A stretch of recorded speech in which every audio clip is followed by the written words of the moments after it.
أعوذ بالله من الشيطان الرجيم قال رب اشرح لي صدري ويسر لي أمري واحلل عقدة من লিসানি ইয়াফকাহু কওলি। সম্মানিত দর্শক এবং শ্রোতাবৃন্দ, আপনাদের সকলকে জানাই আসসালামু আলাইকুম ওয়া রাহমাতুল্লাহ। এই কোরআনের সূরা ইয়াসিন সত্যিই কি মৃত্যুকালীন সময় পড়তে হবে? এটি কি রব্বানি শিক্ষা না শয়তানি শিক্ষা? এই ব্যাপারটি নিয়ে আসুন আমরা একটু কোরআন থেকে জানি। আমি যে কওমের ভিতরে জন্ম নিয়েছি, বাঙালি কওম, বাঙালি সমাজ, আমার সমাজের লোকেরা অধিকরা এই কোরআন মরার সময় এবং মরার পরে খোলে, তারপরে পড়ে।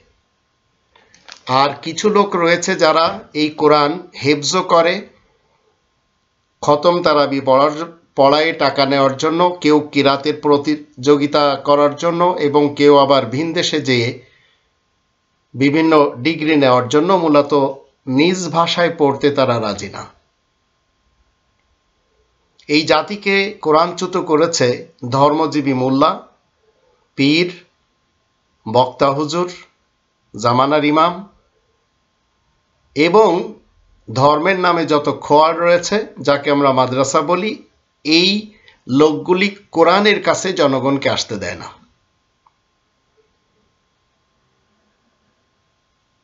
এই কোরআনের একটি বিশেষ নাম হলো আজ-জিকির। আজ-জিকির নিয়ে যদি আমরা 15 নম্বর সূরা আল হিজরের 9, 10, 11, 12 আয়াতগুলি দেখি, সেখানে আল্লাহ বলছেন, ইন্না নাহনু নাজ্জালনা যিকরা ওয়া ইন্না লাহু লাহাফিজুন। নিশ্চয় আমি আজ-জিকির সঠিকভাবে নাজিল করেছি, আজ-জিকির এই বিশেষ কোরআন, আর আমি তার হিফাজতকারী, এ কথা সত্য সুনিশ্চিত। তো এই আয়াতটি আমাদের দেশের দুই ধরনের লোকদের পছন্দ না। এক ধরনের লোক যারা পীর মুরিদি করে, তারা আজ-জিকিরকে বিগড়ে ছেড়ে দিয়েছে। আর এক শ্রেণীর লোক যারা দেশের এই মুহূর্তে 2022 সালে অবৈধ প্রধানমন্ত্রী, মাদার অফ মাফিয়া, যাকে তারা কওমি জননী আখ্যায়িত করেছে, নিজেদেরকে তারা বলে হিফাজতে ইসলাম। তো আল্লাহ নিজে কি বলেছেন? আমি বিশেষ আজ-জিকির নাজিল করেছি, বিশেষ স্মরণকে, আমি তার হিফাজতকারী। তো আল্লাহ বলছেন, তোমার আগের জাতিগুলোর কাছেও রাসূল পাঠিয়েছি, তাদের কাছে এমন কোনো বার্তাবাহক রাসূল আসেনি যার সাথে তারা ঠাট্টা বিদ্রুপ করেনি। তাদের এই অভ্যাস অপরাধীদের মনে বদ্ধমূল করে দিয়েছে। তো আমার জাতি আজ-জিকির এর অর্থ তারা করে হালকায় জিকির, ইল্লাল্লাহ ইল্লাল্লাহ ইল্লাল্লাহ ইল্লাল্লাহ জপা। আমার জাতির লোকেরা যখন কেউ মারা যায়, তখন তার পাশে সূরা ইয়াসিন পড়াকে বাধ্যতামূলক মনে করে। আবার যখন কারোর মৃত্যু ঘটে, মৃত্যুর পরে এইবার এই ধর্মের খোয়ারের সন্তানদেরকে এনে, স্টুডেন্ট যারা রয়েছে, শিক্ষার্থী, এদেরকে এনে কোরআন পড়ায়। মূলত এই কোরআন হালকায় জিকিরে অংশগ্রহণ করে সবাই ইল্লাল্লাহ ইল্লাল্লাহ পড়বে, এজন্য এই কোরআন আসেনি। আর আজ-জিকিরের অর্থ সেটি কখনো না। আজ-জিকির মানে বিশেষ স্মরণ, আর সেটি হচ্ছে কোরআন। এটি কিভাবে জানবো? 36 নম্বর সূরা ইয়াসিনের 69 এবং 70 আয়াত দুটির মাধ্যম দিয়ে। আমি তো আর তাকে, রাসূল কারীমকে, কবিতা শিখাইনি, আর তা যে তার পক্ষে শোভাও পায় না। ইন হুয়া ইল্লা যিকরুন ওয়া কুরআনুম মুবিন। এ যে শুধু উপদেশ, বিশেষ স্মরণ আর সুস্পষ্ট কোরআন। যে ব্যক্তি বেঁচে থাকবে, লিয়ুনযিরা মান কানা হাইয়ান, যে ব্যক্তি বেঁচে থাকবে তাকে সতর্ক করার জন্য, আর আয়াত গোপনকারী কাফেরদের বিরুদ্ধে বিশেষ বাণী সুপ্রমাণ করার জন্যই। তো এটি হচ্ছে জীবিতদের গ্রন্থ, এটি মুর্দাদের গ্রন্থ না। কিন্তু এই গ্রন্থকে মুর্দাদের জন্য তৈরি করে দেওয়া হয়েছে, তৈরি করে নেওয়া হয়েছে ধর্মজীবী যারা আগুনখোর বক্তা হুজুর রয়েছে, পীর রয়েছে, জামানার ইমাম রয়েছে, এদের পক্ষ থেকে। তো এটি যারা এই পৃথিবীতে চলাফেরা করবে তাদের জন্য। এমনকি 6 নম্বর সূরা আল আনামের 122 নম্বর আয়াত যখন আমরা দেখি, সেখানে কি বলা হচ্ছে? 121, 122, 123 আয়াতগুলি আসুন আমরা একটু দেখিনি আল্লাহ কি বলছেন। 121 নম্বর আয়াতে বলা হচ্ছে, যে জিনিসে আল্লাহ তাআলার নাম স্মরণ করা হয়নি, বৈধভাবে অর্জন করা হয়নি, তা তোমরা মোটেই খাবে না, কারণ নিশ্চয় তা মুক্তমনা ফাসিক লোকদের কাজ। এরপরে বলা হচ্ছে, ওয়াইন্না শায়াতিনা লা ইউহুনা ইলা আউলিয়াহিম লিউজাদিলুকুম ওয়াইন আতাতুমুহুম ইন্নাকুম লামুশরিকুন। শয়তান দল অবশ্য তাদের বন্ধুদেরকে ওহির মাধ্যমে উস্কানি দিচ্ছে যেন তোমাদের সাথে ঝগড়া বাঁধায়। তোমরা যদি তাদের কথা মেনে চলো তাহলে তোমরাও যে মুশরিকদের অন্তর্ভুক্ত হয়ে যাবে। 122-এ বলা হচ্ছে, আর যে ব্যক্তি আধ্যাত্মিকভাবে মৃত থাকে তাকে জগতে জীবিত থেকে চলার জন্য আমি আলোর ব্যবস্থা করে দিয়েছি, যা নিয়ে সে লোকজনের মধ্যে চলাফেরা করতে পারে। সে কি তেমন লোকের মধ্যে হতে পারে যে নাকি ঘোর অন্ধকারের মধ্যেই পড়ে থাকে, যেখান থেকে সে আর বেরিয়ে আসতে পারে না? ঠিক তেমনই কাফেররা যেসব কাজ করে সেগুলো তাদের কাছে তো বেশ ভালোই লাগে। 123-এ বলা হচ্ছে, ঠিক তেমনই প্রতিটি জনপদে আমি আকাবির তথা বেশ বড় বড় অপরাধী লোক পেয়ে থাকি, তারা সেখানে বসে ধোঁকাবাজির চক্রান্ত করে। তারা যেসব ধোঁকাবাজির চক্রান্ত করে সেসবের ক্ষয়ক্ষতি তাদের ছাড়া আর তো কারোর হবে না, কিন্তু তারা বুঝতেই পারে না। তো আধ্যাত্মিকভাবে আপনি যদি চলতে চান তাহলে আপনার জন্য এটি আলোর ব্যবস্থা করে দেওয়া হয়েছে। তো জগতে জীবিত থেকে যদি আপনি চলতে চান আপনার জন্য এই কোরআনই হচ্ছে আলো। এখন যদি আপনি মনে করেন ইল্লাল্লাহ ইল্লাল্লাহ জিকির করতে হবে, চরমনাইতে যেতে হবে, আটরশিতে যেতে হবে, মাইজ ভান্ডারে যেতে হবে, দেওয়ানবাগে যেতে হবে, কিংবা ফুরফুরা অথবা জৌনপুরে যেতে হবে, আর গোলাকার হিসেবে বসে ইল্লাল্লাহ ইল্লাল্লাহ জিকির করতে হবে, তো এই ধরনের ইসলাম আমরা যারা রবের শান্তি রাজ্যে মুসলিম রয়েছি মানতে পারবো না। কারণ এই ইসলাম মূলত ইংরেজদের শেখানো। ব্রিটিশরা যখন ভারতে আসে তখন থেকে এটির প্রচলন আমরা দেখতে পাই। এখন যারা এই কোরআনের বিশেষ স্মরণ যা আল্লাহ নাজিল করে হেফাজত করেছেন এর দিকে না আসবে, তাহলে এমন ব্যক্তিদের যারা ধর্মজীবী মোল্লাদের পিছনে যে, পীরদের পিছনে যে, আসলাফ এবং আকাবিরদের পিছনে যে কোরআনচ্যুত হয়েছে, 17 নম্বর সূরা বানী ইসরাইলের 45 এবং 46 আয়াত দুটিতে আল্লাহ বলেন, আর যখন তুমি কোরআন পড়বে তখন আমি তোমার ও তাদের মধ্যে যারা আখেরাতে মোটেই বিশ্বাস করে না একটা পর্দা দিয়ে আবরণ সৃষ্টি করে দিই। তাদের অন্তরে পর্দা দিয়ে আবরণ সৃষ্টি করে দিই যেন তারা বুঝতেই না পারে, তাদের কান ভারী করে দিই। আর তুমি কোরআনের মধ্যে যখন তোমার একক রবের কথা আবৃত্তি করো তখন তারা ভড়কে ওঠে আর পিঠ ফিরিয়ে চলে যায়।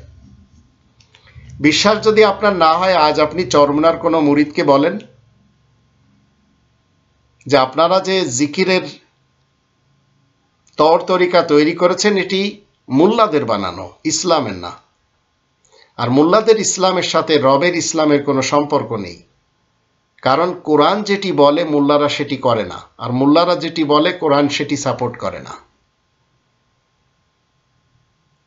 13 নম্বর সূরা আর-রাদের 28-29 আয়াত দুটি যখন আমরা পড়ব, আল্লাহ বলেন, আল্লাযীনা আমানু ওয়া তাতমাইন্নু কুলুবুহুম বিযিকরিল্লাহ আলা বিযিকরিল্লাহি তাতমাইন্নুল কুলুব আল্লাযীনা আমানু ওয়া আমিলুস সালিহাতি তুবা লাহুম ওয়া হুসনু মাআব। যারা ঈমান আনে তারাই আল্লাহ তাআলার স্মরণ তথা কোরআন দ্বারা শান্তি পায়। তোমরা শোনো, আল্লাহ তাআলার স্মরণে কোরআনের নির্দেশ মতে চললে মন শান্ত হয়।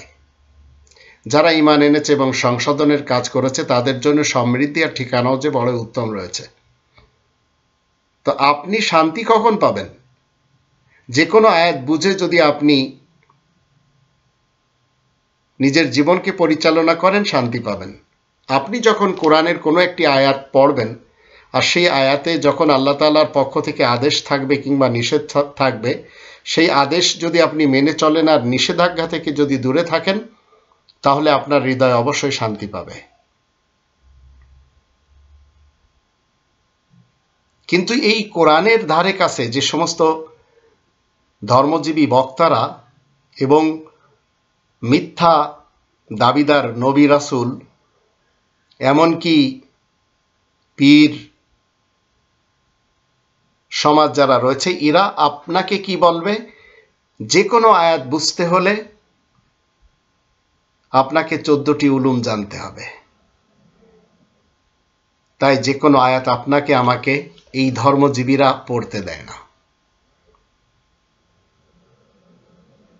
আর এই ধর্মজীবী বক্তা হুজুরেরা যা বলে কোরআন তাকে সাপোর্ট করে না। এখন আল্লাহ তাআলার স্মরণ, বিশেষ স্মরণ আপনাকে আমাকে কিভাবে করতে হবে, যার কারণে আমরা হৃদয়ে শান্তি পাব? ধরুন আপনার একটি এমন ডেমো তৈরি হয়েছে যে ডেমোটি কোরআন বিরোধী, এবং আপনি মনে করছেন সেই কাজটি করলে আপনি হয়তো শান্তি পাবেন।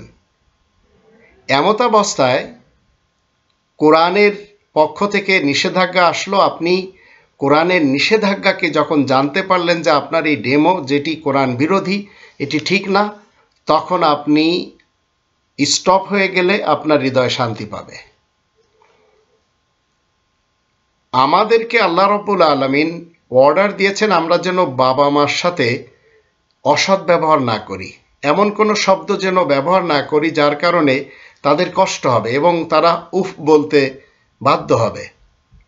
তো যখন আপনি বাবা মাকে ধমক দিতে যাবেন, তখন যদি আপনি কোরআনের 17 নম্বর সূরা বানী ইসরাইলের 23-24 আয়াত দুটি সামনে এনে বুঝতে পারেন যে আল্লাহ বলেন ওয়ালা তাকুল্লাহুমা উফিন,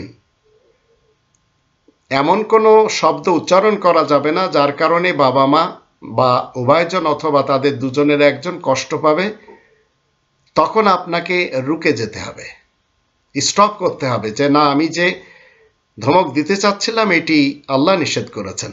বিশ্বাস করুন, তখন আপনার হৃদয়ে শান্তি আসবে।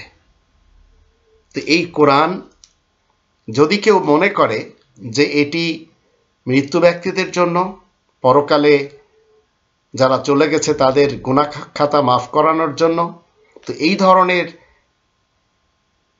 শিক্ষা যারা দেয় এরা ধর্মের খড় থেকে 12 বছরে ওই সব শেখে আর ওর উপরে আমল করে তারা আজ এই কোরআনখানি করে চলেছে। তো সূরা ইয়াসিন মনে রাখতে হবে, সত্যি মৃত্যুকালীন সময় পড়ার জন্য আল্লাহ দেননি। আপনার জীবন কিভাবে সঠিকভাবে পরিচালনা করতে হবে তার জন্য এই কোরআন দেওয়া হয়েছে। আর যারা মনে করেন যে এই কোরআনের অর্থ হলো যারা মৃত্যুবরণ করেছে তাদের আমলনামাতে সওয়াব পৌঁছাতে হবে, তো 6 নম্বর সূরা আল আনআমের 164 নম্বর আয়াত মতে কেউ কারোর কোনো বোঝা বইতে যাইবে না। যে সমস্ত বড় লোক আমাদের দেশে মৃত্যুবরণ করেছে, দুর্নীতিবাজ নেতা নেত্রী এবং কর্মী সমাজ, 5 দশকের ইতিহাস থেকে আমরা দেখতে পাই, তাদের নামে লক্ষ লক্ষ কোরআনখানি করানো হয় এবং তাদেরকে পরকালে কোনো না কোনোভাবে মাগফিরাত করানোর জন্য এই ভাড়াটে ধর্মের খোয়ারের হুজুরদেরকে এনে বকশিশ দেওয়া হয়। মূলত এই সিস্টেম ইসলামের না। আর যদি কেউ মনে করে না এই ধরনের কথা আমরা হাদিসে এবং ইতিহাসে, এমনকি আরব্য প্রফেট মোহাম্মদ সাহেবের কাছ থেকে জেনেছি বা শুনেছি, এগুলি সব কোরআন বিরোধী। আল্লাহ আমাদের সবাইকে তৌফিক দান করুন, আমরা যেন কোরআনের আয়াতকে আমরা যারা জীবিত রয়েছি আমাদের জীবন চলার জন্য গাইডেন্স হিসেবে মেনে চলি, তাহলে আমরা সঠিক পথ পাব। নইলে আমরা কোনো না কোনোভাবে এই পীরদের পিছনে, এই জামানার ইমাম অথবা ধর্মের বক্তা হুজুর, এদের পিছনে, এদের স্রোতে আমাদের ভেসে যেতে হবে। আর এভাবে আমার কওমের লোকেরা কোরআন ছেড়ে এদের পিছনেই ধেয়ে চলেছে এবং মনে করে চলেছে এরা সঠিক পথে রয়েছে। মূলত এরা কেউ সঠিক পথে নেই। সঠিক পথে থাকতে হলে আপনাকে মুসলিমিনদের অন্তর্ভুক্ত হতে হবে। মুসলমান শিয়া, সুন্নি কিংবা সালাফি হলে চলবে না। 22 নম্বর সূরা আল হজ এর 78 নম্বর আয়াত তার প্রমাণ। আল্লাহ বলেন, হুয়া সাম্মাকুমুল মুসলিমিন, সেই সত্তা তোমাদের নাম মুসলিমিন রেখেছেন। আল্লাহ আমাদের সবাইকে মুসলিমিন হিসেবে কবুল করে নিন।